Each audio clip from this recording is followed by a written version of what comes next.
Chapter 2. Peter's Shadow. A week later, Mr. and Mrs. Darling were invited to a party down the street.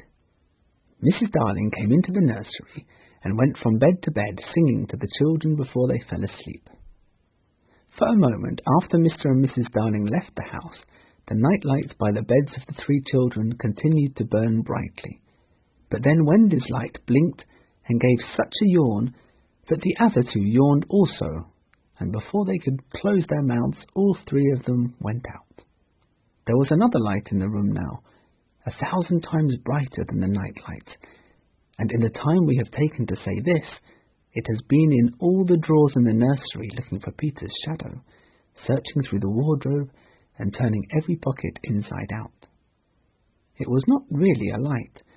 It made this light by flashing about so quickly, but when it came to rest for a second, you saw that it was a fairy, no larger than your hand. It was a girl called Tinker Bell, dressed in a beautiful tree leaf.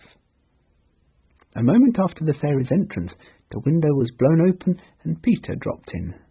He had carried Tinker Bell part of the way, and his hand was still covered in fairy dust. "Tinker Bell," he called softly, after making sure that the children were asleep.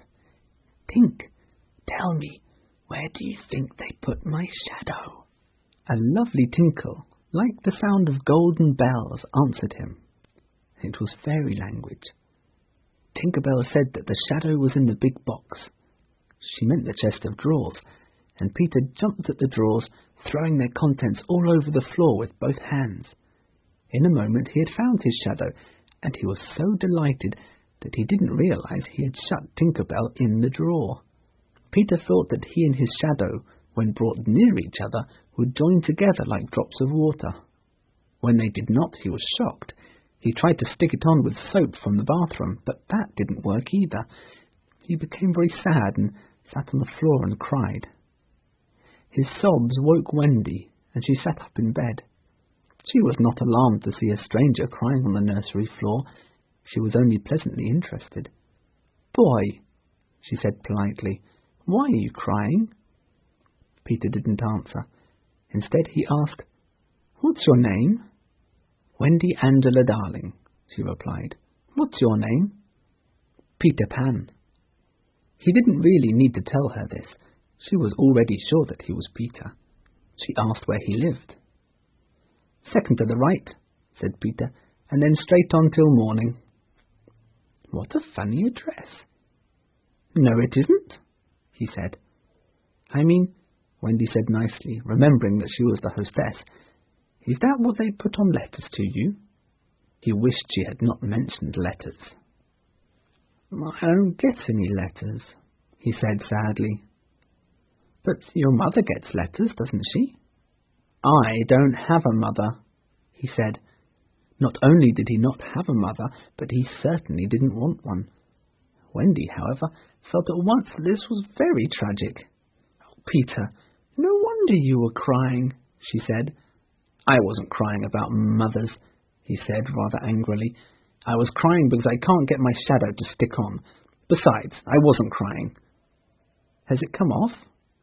Then Wendy saw the shadow on the floor and felt sorry for Peter. "How awful," she said. But she smiled when she saw that the boy had been trying to stick it on with soap, just like a boy. Fortunately, she knew at once what to do. "It must be sewn on," she said. "What's sewn?" he asked. "You're terribly ignorant." "No, I'm not. I shall sew it on for you," she said, and she got out her needle and thread, and she sewed the shadow onto Peter's foot. "It might hurt a little," she warned him. "Oh, I won't cry," said Peter, who was acting like he had never cried in his life. And as Wendy sewed on the shadow, Peter did his very best not to cry even one tear, and soon his shadow was behaving properly, though it was a little wrinkled. "Perhaps I should have ironed it," Wendy said, but Peter, like a boy, didn't care how he looked. He was now jumping about, full of joy. "How old are you?" Wendy asked. Peter stopped dancing. "I don't know," he replied nervously, "but I am quite young." He really knew nothing about it. "Wendy," he added, "I ran away the day I was born." Wendy was quite surprised, but interested. "It was because I heard my father and mother," he explained in a quiet voice, "talking about what I was to be when I became a man." "I don't ever want to be a man," he said with passion. "I want to always be a little boy and to have fun. So I ran away to Kensington Gardens and lived a long time among the fairies." Wendy looked at him with admiration, and he thought it was because he had run away, but it was really because he knew the fairies.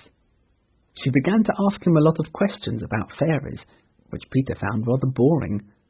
To Peter, fairies were annoying, always getting in his way and causing trouble.